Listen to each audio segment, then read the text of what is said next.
Là voilà, notre chère éducation nationale qui aime les abréviations et les dispositifs. Impossible de tout connaître tant on est envahi d'acronymes et de projets divers et variés. Et dans tous ces éléments, on y trouve les fameux labels dont la maison est si friande. La question qui tue! Pourquoi un aussi grand besoin de labels? Bienvenue sur Capsule Éducation, le podcast de l'AED décalé.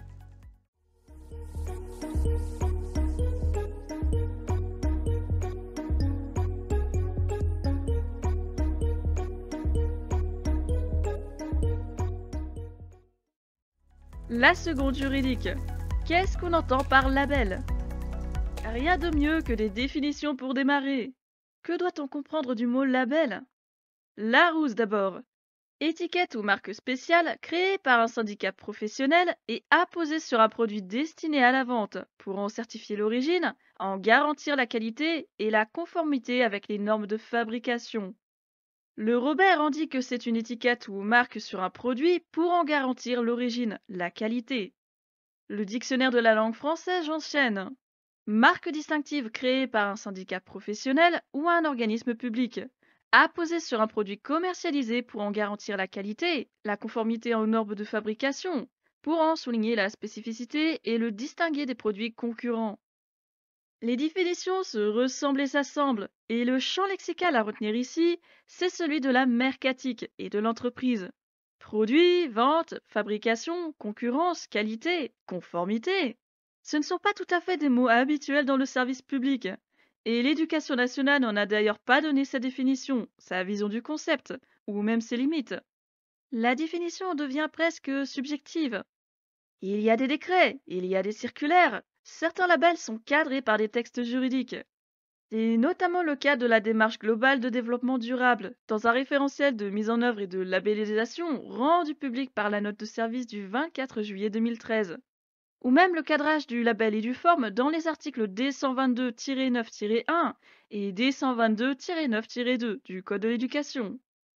Le texte juridique n'est pas systématique, et le label pas forcément délivré par le ministère, même si reconnu dans l'EN. Alors on peut le dire, c'est une sorte de flou où l'entreprise créatrice de tel label côtoie l'établissement. Alors, qu'est-ce qu'un label? Dans ce cadre, il ne s'agit pas d'une marque en soi, d'une certification ou d'une qualification. C'est une récompense qui valorise les actions et l'investissement d'une communauté éducative. Un gage de qualité reconnu et une promotion publicitaire également. On se parle bien de mercatique, ou de marketing si tu préfères. Et le cadrage ne dépend pas que du ministère. Il dépend aussi des règles de labellisation déterminées par la structure publique ou privée qui délivre le label. Pour obtenir un label, c'est toute une démarche qu'il faut entreprendre, avec des dossiers à mettre à jour et à rendre dans des délais, et un dynamisme à prouver pour espérer être labellisé. En somme, le label ne fait pas tout. Il n'est que l'accomplissement d'un projet porté sur long terme, un projet évalué en s'appuyant sur des éléments précis. Et avant de faire l'inventaire, deux, trois petites distinctions pour éviter les pièges. Officiellement, l'éducation prioritaire CEREP et CEREP+, ne sont pas considérés comme des labels, plutôt comme des dispositifs. Toutefois, la pratique dit autre chose et on se lasse à penser qu'il s'agit d'un label comme d'un autre. Quant aux contrats locaux d'accompagnement, ceux-là même qui sont voués à supplanter l'éducation prioritaire, même chose, pas de label. On reste bien sur du dispositif pour allouer des moyens en plus, sans viser ni récompense ni valorisation. Les cordées de la réussite ne sont pas non plus un label, même si l'Agence nationale de la cohésion des territoires les décrit comme tels sur son site. Et comme il n'est pas fait mention de labellisation par les cordées elles-mêmes, c'est le terme dispositif qui part gagnant, avec là aussi une politique d'accompagnement avec budget, mais sans objectif de récompense ou de mise en avant pour autant. Pas complètement en tout cas. L'éducation nationale et les labels, longue histoire d'amour. On y entre enfin, le monde ô combien tortueux et mystérieux des labels de la maison. Avec une petite précision. Cet épisode ne décortiquera pas chaque label, il se contentera de les présenter brièvement. Disons que c'est une introduction avant de lancer une série focalisée sur les labels, avec un format mini-épisode pour varier un peu.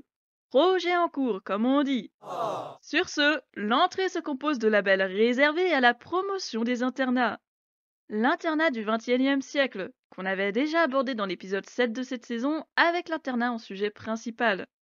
Dans la lignée de la relance de l'internat censé revitaliser et moderniser tout ça, le label amorcé en 2019 va plus loin que la solution d'hébergement.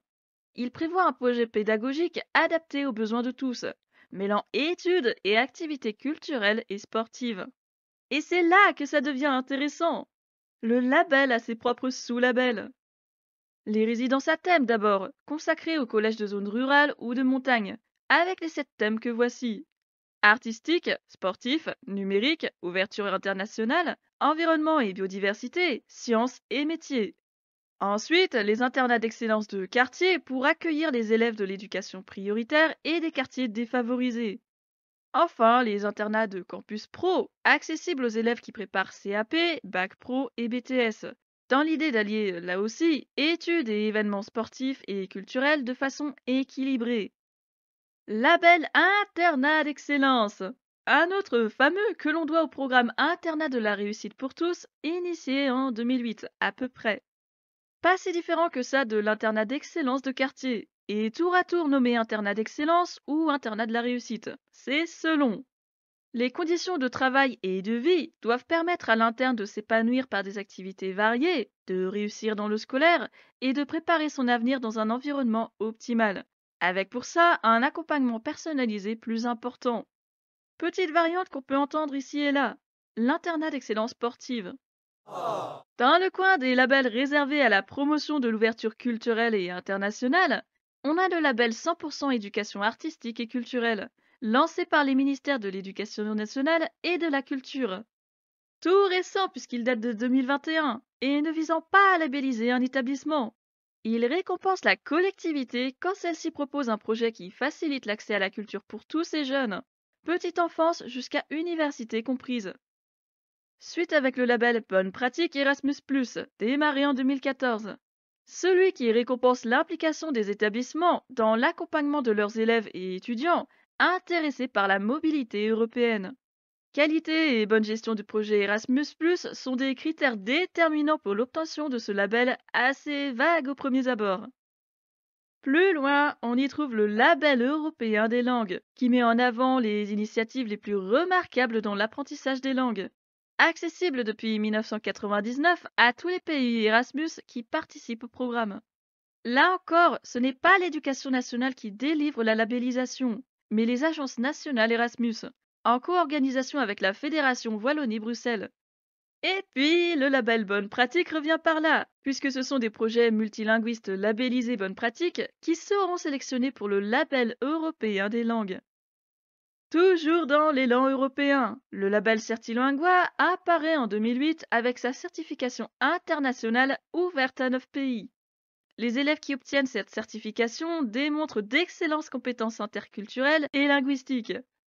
Encore une expérimentation à l'heure actuelle. Et fait intéressant, la certification est gratuite. On reste sur du plurilinguisme, avec quand même la question du pourquoi Certilingua est considéré à la fois comme un label et une certification. L'enquête est ouverte pour un autre jour. eTwinning et ses labels créés en 2005. Qui n'en a pas entendu parler? Premier, le label Qualité nationale qui valorise un travail collectif mêlant enseignants et élèves dans leur projet eTwinning.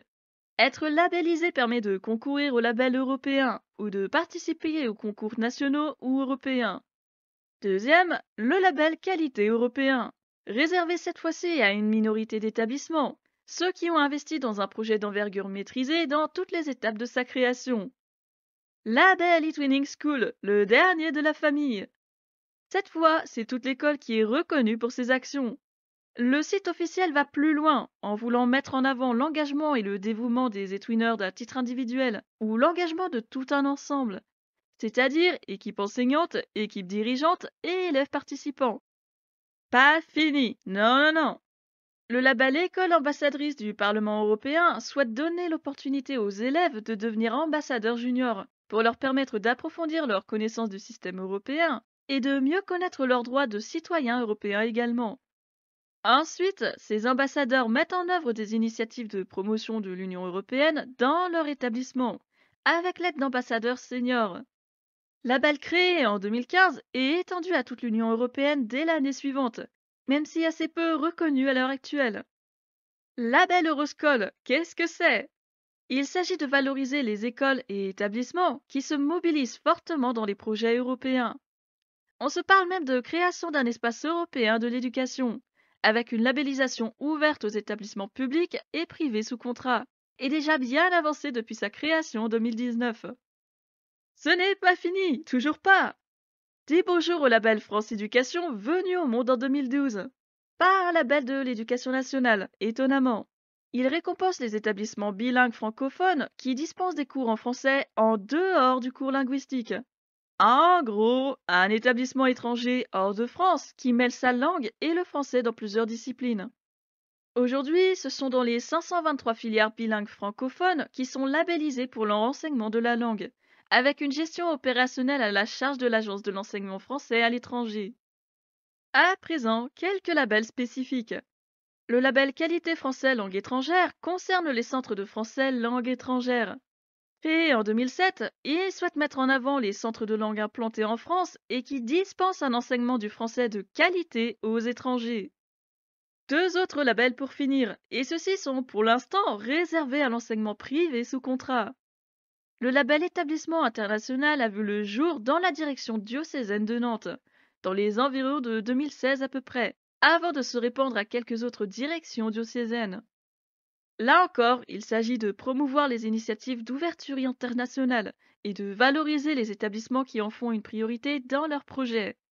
Ceci étant dit, le label fait de moins en moins parler de lui depuis que son copain voisin prend de l'ampleur.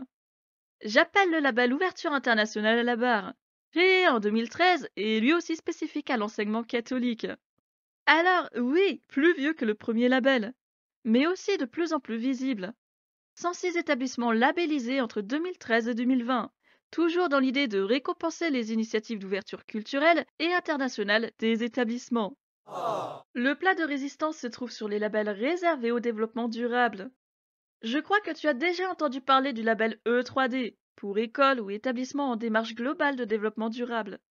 Si on le connaît autant, c'est parce que ce label venu de 2013 exige de monter de grands dossiers rigoureux et étayés pour prouver son engagement dans l'éducation au développement durable, et qu'il comporte au moins trois niveaux. Environ 7700 écoles, collèges et lycées sont labellisés depuis 2013, ce qui fait pas mal d'établissements reconnus pour leur démarche. Petite variante avec le label EFE 3D, qui correspond tout bêtement au label E3D, avec les mêmes exigences, mais spécifiques aux établissements français à l'étranger. Ces deux labels très populaires sont valables 3 ans, à charge ensuite de refaire un dossier. Le label Éco-École diffère du label E3D dans sa méthode de labellisation.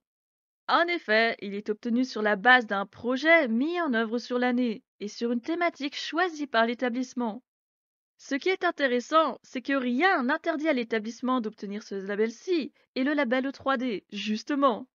Ce sont des labels complémentaires, plutôt pas mal dans la mesure où Éco-École date de 2005, à la louche.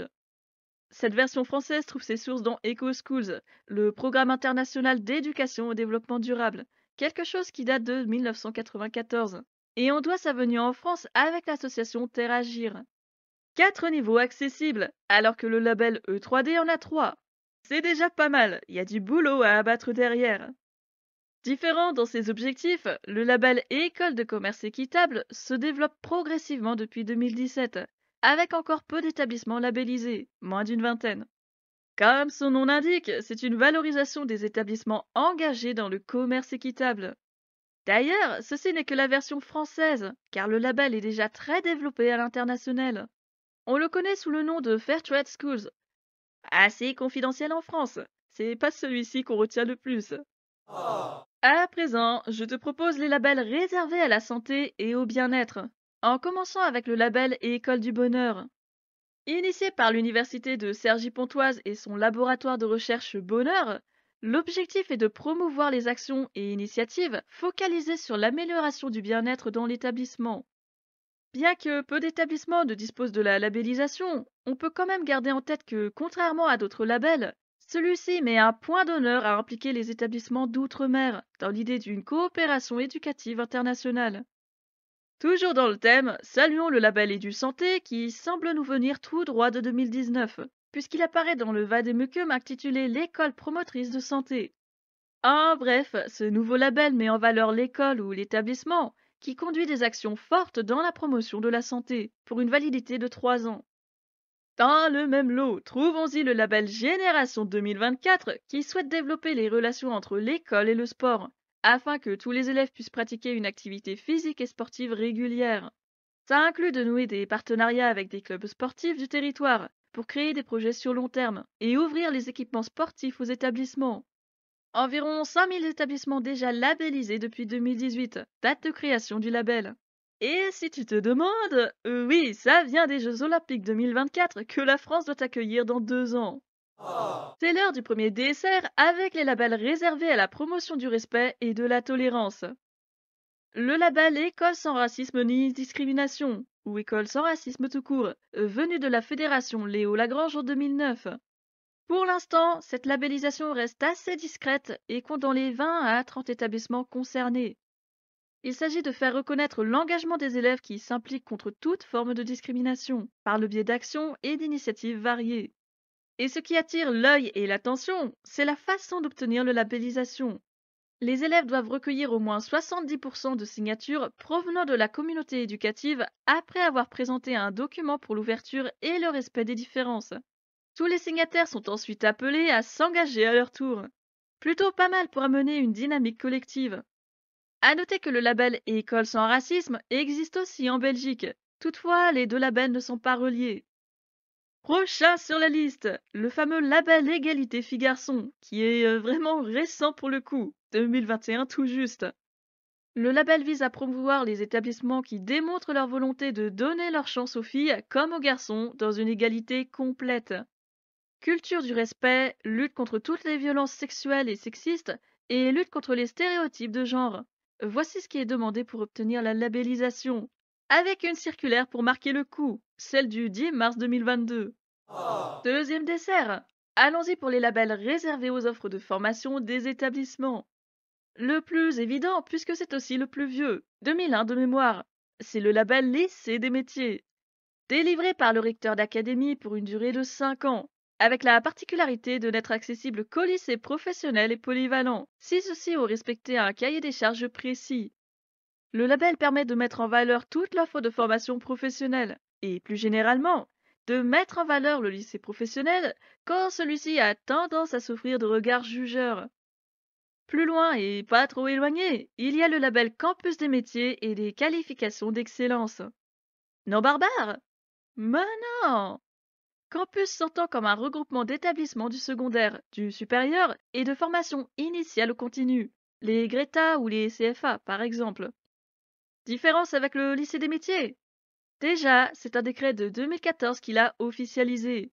Il y a plus d'une structure sur le site, et le campus rassemble ses formations autour d'un secteur d'activité particulier, avec en plus partenariat des entreprises et des collectivités. Un petit dernier sur les offres de formation.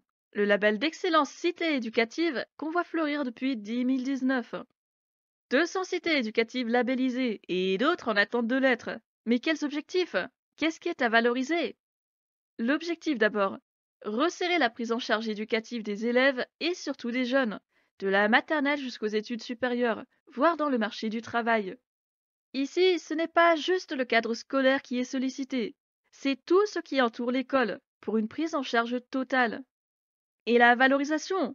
Le label s'obtient quand toute une communauté éducative et ses partenaires se lancent dans une dynamique collective pour soutenir les jeunes à travers des projets maîtrisés et pas simplement tournés vers la classe. La digestion du dessert se termine sur le label Eduform d'abord.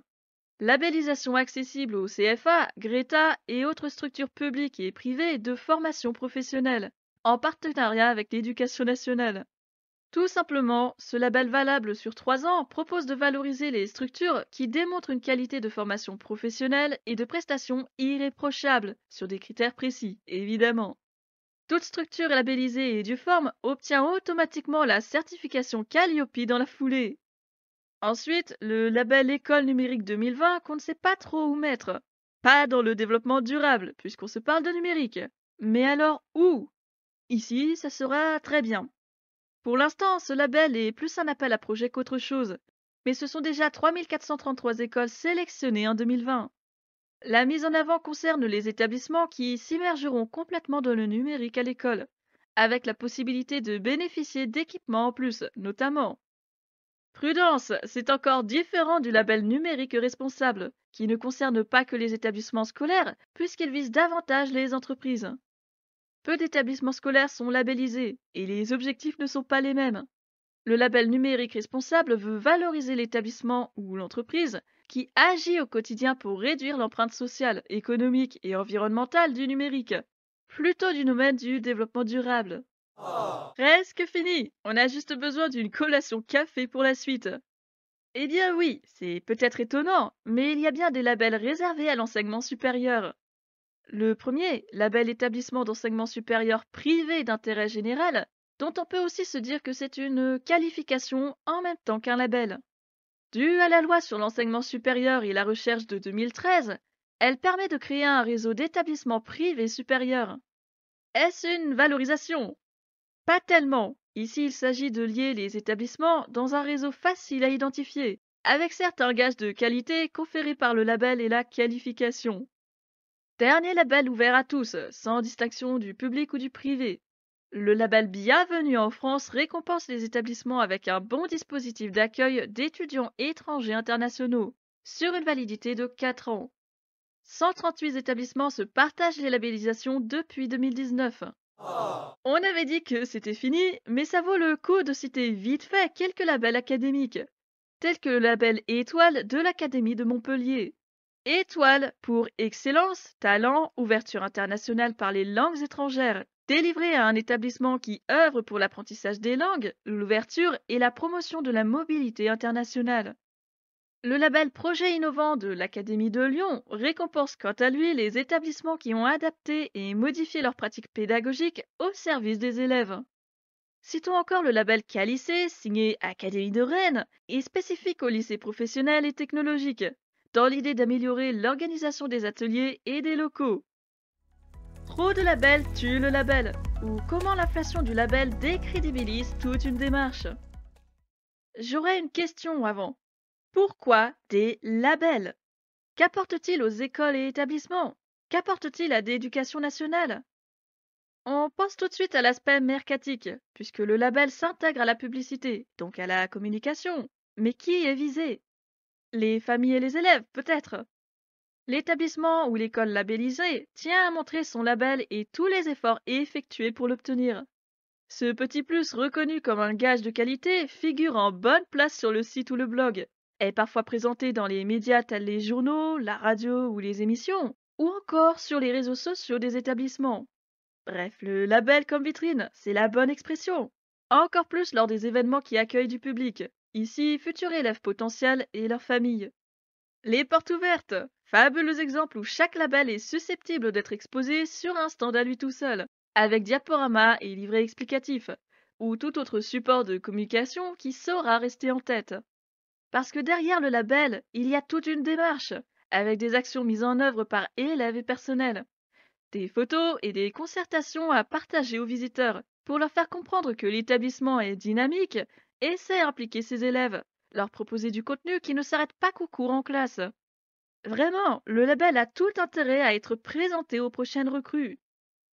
Parce qu'au-delà de la communication, il y a le phénomène concurrence. Et qui dit concurrence dit stratégie de communication pour retenir l'attention. De la possibilité pour un établissement de se démarquer d'une façon ou d'une autre.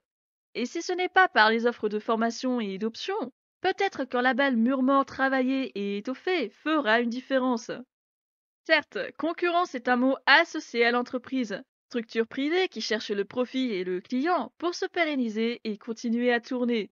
Concurrence de quoi alors quand on est dans un service public d'éducation? Un premier élément qui devrait répondre à la question. Massification scolaire des années 1950. Ça remonte à loin, pourtant les bouleversements viennent en partie de là, avec en première ligne le nombre d'établissements du secondaire qui a considérablement augmenté, suivi par le nombre d'écoles maternelles et élémentaires, bien qu'aujourd'hui ce soit la norme inverse qui semble prendre le pas. Ces multiplications de structures scolaires sont dues aux explosions d'effectifs d'élèves, avec le besoin que ça implique, à savoir augmenter les capacités d'accueil pour scolariser tout le monde. Exemple en chiffres, près de 900 000 élèves du secondaire recensés en 1954-1955 et quasiment 4 millions d'élèves dans le primaire de l'enseignement public sur la même année. 2020-2021 dit autre chose. Presque 6 millions d'élèves du secondaire et 6 millions d'élèves du premier degré, public et privé tous les deux. Dans le premier degré et le collège, la concurrence paraît moins importante avec la mesure d'école ou de collège de secteur. Cette politique permet un peu de réguler une partie du problème. Les lycées n'ont pas de politique comparable. Depuis la réforme de 2018, chaque lycée peut moduler ses spécialités et ses options. À partir de là, si injuste et inégalitaire soit-elle, la concurrence devient un élément central dans le fonctionnement des établissements. Pour ne pas fermer, il faut attirer. Pour attirer, il faut des spécialités précises, recherchées et rares, qui plaisent. Pour attirer, il faut se démarquer du voisin par tous les moyens, offre de formation comme offre de cadre de vie, et comme label aussi. C'est ainsi que les labels se multiplient en même temps que la concurrence entre établissements. D'une part parce que l'offre suit la demande, donc les établissements s'enracinent pour accueillir tout le monde, et le reste tient sur les réformes qui accentuent la compétition entre établissements. Ne pas proposer quelque chose considéré comme remarquable peut contribuer à y donner une mauvaise réputation, et à terme, à perdre des effectifs. Perdre des élèves signifie perdre des heures, et en toute fin, perdre des postes ou même fermer l'établissement définitivement. Communication et concurrence, je dirais aussi innovation. Un établissement gagne toujours plus d'intérêt auprès de potentiels recrues quand il manifeste un élément que d'autres n'ont pas, quelque chose de novateur et d'avant-garde, quelque chose qui ne se focalise pas que sur le cours classique ou le bâtiment morne des années 50. Et on aime ça, l'innovation dans l'éducation nationale. En particulier, on aime à encourager la mouvance de la pédagogie de projet face à l'école des connaissances. Les années et le passage des élèves ont permis de constater que l'école classique perd son attrait et sa capacité à maintenir l'élève dans son travail, dans son rôle. Attention, ici ce n'est pas l'école qui est mise en cause, pas juste elle, car l'attention et le sens du travail personnel et de l'effort viennent aussi du cadre familial et hors scolaire, de l'élève lui-même. Et comme l'heure actuelle est plutôt à l'immédiat et au divertissement, l'école ne correspond plus aux attentes et aux envies de l'élève. Pas une généralité, hein, dans un sens comme dans l'autre, évidemment. N'en reste pas moins que motiver les élèves s'avère de plus en plus difficile, d'où l'usage de la pédagogie de projet. Quel meilleur moyen pour amener l'élève à être actif que lui proposer des actions et des projets qu'il sera susceptible d'aimer, assez pour participer? Quoi de mieux pour ça que de lancer la démarche d'un label qui demande de l'énergie et de l'implication de tous? Le label suit la mouvance innovante et permet en même temps de projeter l'élève comme acteur de sa scolarité, ou d'une partie en tout cas. Pourquoi un label? Bah, il y a une démarche au départ, beaucoup d'efforts, de paperasse, de réunions d'équipe et d'actions à mettre en œuvre. Mais qu'est-ce qu'il y a à la fin surtout? Outre la satisfaction d'avoir achevé un projet et de bénéficier d'une certaine publicité via le label, il y a les subventions et les financements qui vont avec, pour encourager à poursuivre les actions en lien avec le label.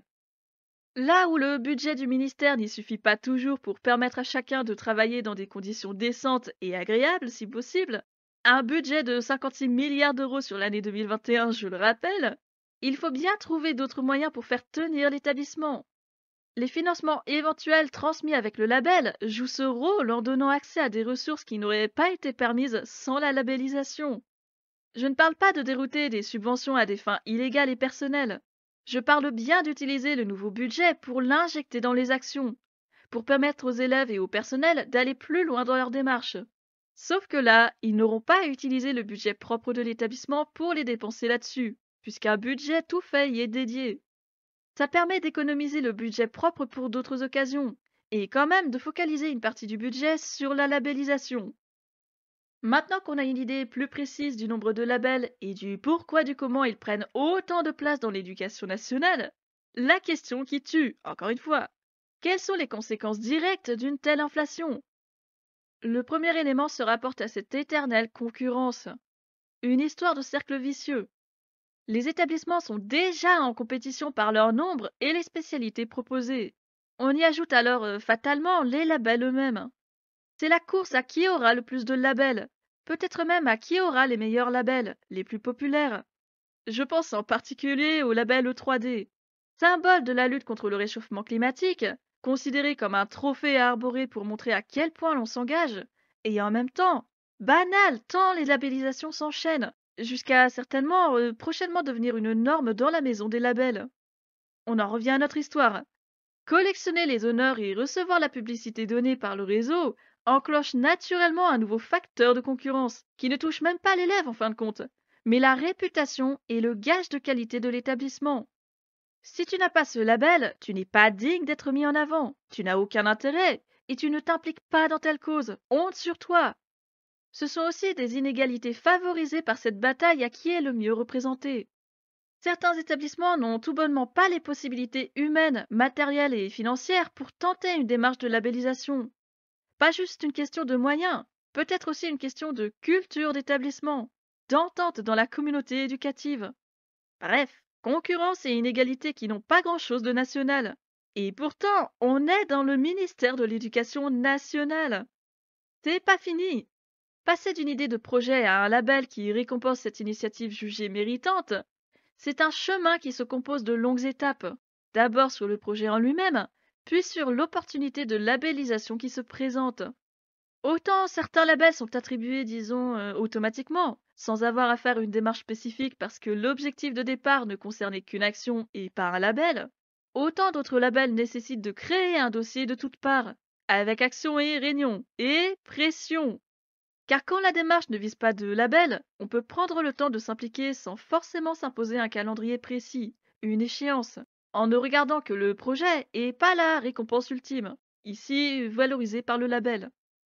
En revanche, quand l'établissement fait la démarche de labellisation et vise vraiment un label, c'est toute une procédure qui doit suivre, de la paperasse longue comme une frite, sans compter la date butoir de rendu et même la validité du label. C'est bien joli d'être labellisé. Encore faut-il réussir à tenir le rythme pour garder le dit label une fois la validité dépassée. Tout ceci s'accompagne de pression. La hiérarchie qui souhaite ne pas perdre la publicité et le réseau, les personnels qui veulent garder les subventions éventuelles, les parents qui s'interrogent sur une éventuelle baisse d'implication du projet. Voilà des pressions pour tenir la distance, à la fois vis-à-vis de la concurrence entre établissements et aussi des exigences hiérarchiques. Pas forcément celles du chef d'établissement d'ailleurs. Les académies et les rectorats aiment à faire la promotion de leurs innovations et des établissements qui sortent du lot. Sauf que ça prend du temps, demande de l'engagement pour chacun, et le suivi qu'une telle démarche nécessite doit être rigoureux. Cerise sur la crêpe! C'est un travail en plus des autres missions, pas toujours rémunéré. Les conséquences suivent. Un label n'est pas qu'un gage de qualité qui reconnaît un savoir-faire ou une implication. C'est aussi un élément censé donner des indications pour s'améliorer. Cet aspect d'amélioration amène avec lui de délicates notions d'évaluation et de résultat.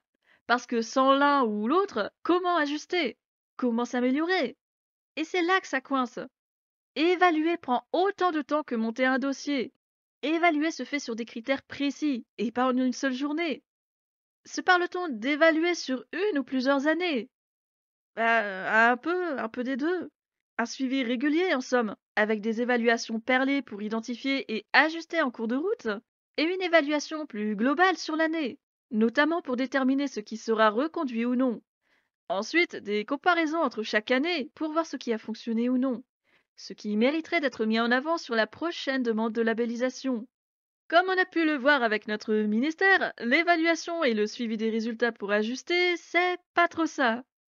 Comment vérifier que tel dispositif cartonne si on se base sur une seule année et pas sur une comparaison plus étalée dans le temps? Ce qui devait être une initiative forte et soutenue par toute une communauté devient l'objet de la concurrence, voire de la bureaucratie si on veut utiliser les très vilains mots. Conséquences néfastes et cercle vicieux à tout point de vue. Le label censé reconnaître une spécificité profitable à l'établissement et à tout un environnement devient un label du narcissisme.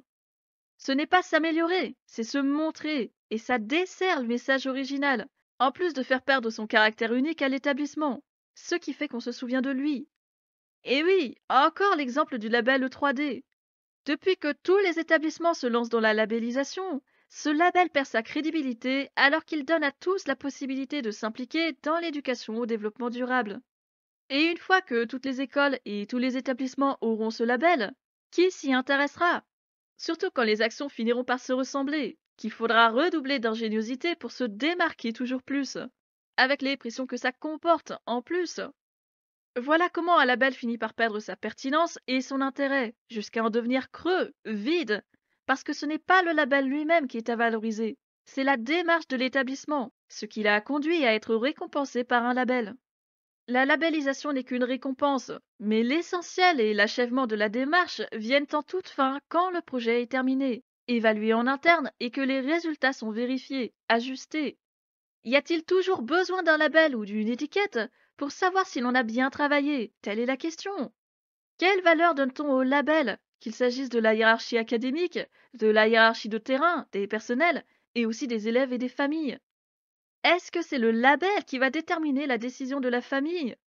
Rien n'est moins sûr, car si la qualité de vie peut s'améliorer avec le label, ce bout de papier et de publicité ne fait cependant pas tout, et les familles en ont conscience. Dernier élément, est-ce que le label est nécessaire pour prendre part à une cause qui tient à cœur?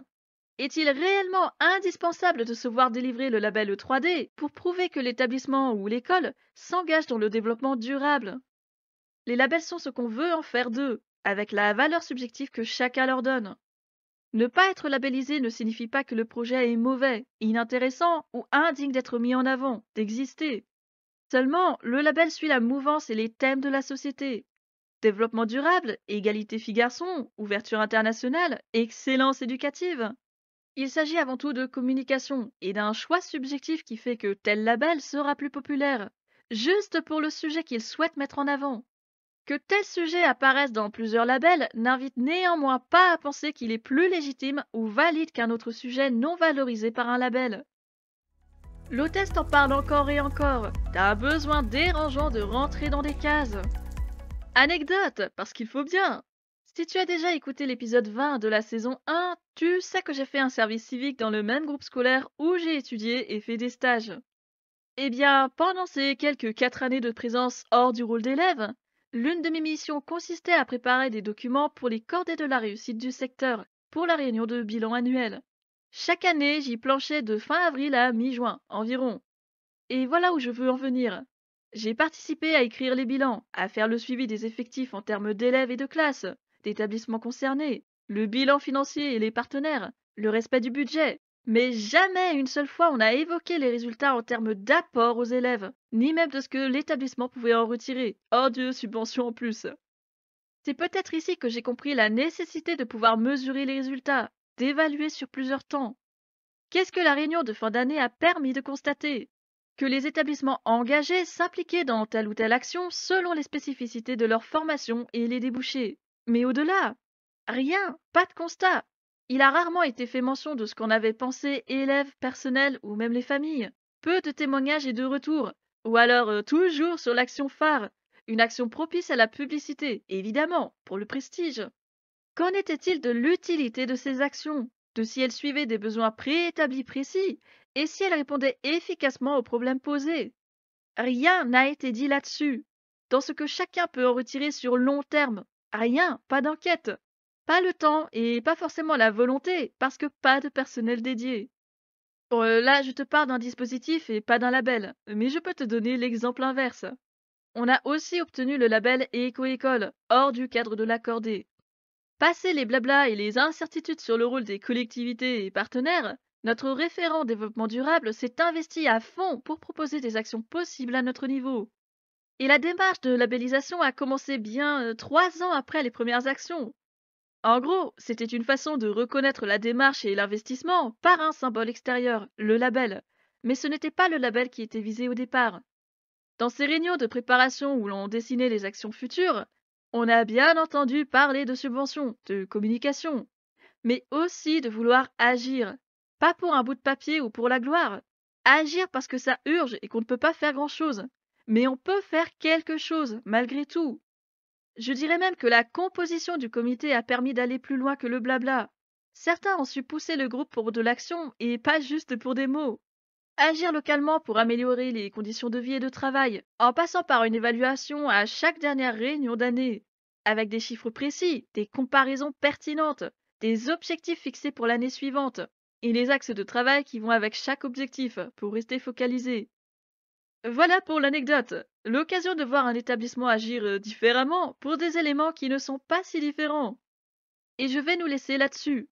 A-t-on obligatoirement besoin d'afficher un label dans l'école ou l'établissement pour être reconnu dans ces initiatives? Est-ce que c'est le label qui fait la force de la communauté ou l'investissement que chacun y met pour créer un ensemble cohérent dans un thème cher à tous? Interroger et comprendre l'éducation nationale. On n'en finira donc jamais d'essayer. Et puisqu'on aime se casser la tête, on le refait vendredi prochain, même horaire et même endroit. Pas d'analyse mais un épisode hors série, puisque l'AED décalée part bientôt en vacances. Enfin, la professionnelle, hein, pas la voix bien sûr. Et elle a des petites choses à te dévoiler sur ses expériences en tant qu'assistante d'éducation. En attendant, porte-toi bien et ne baisse pas les bras, même si la fin approche.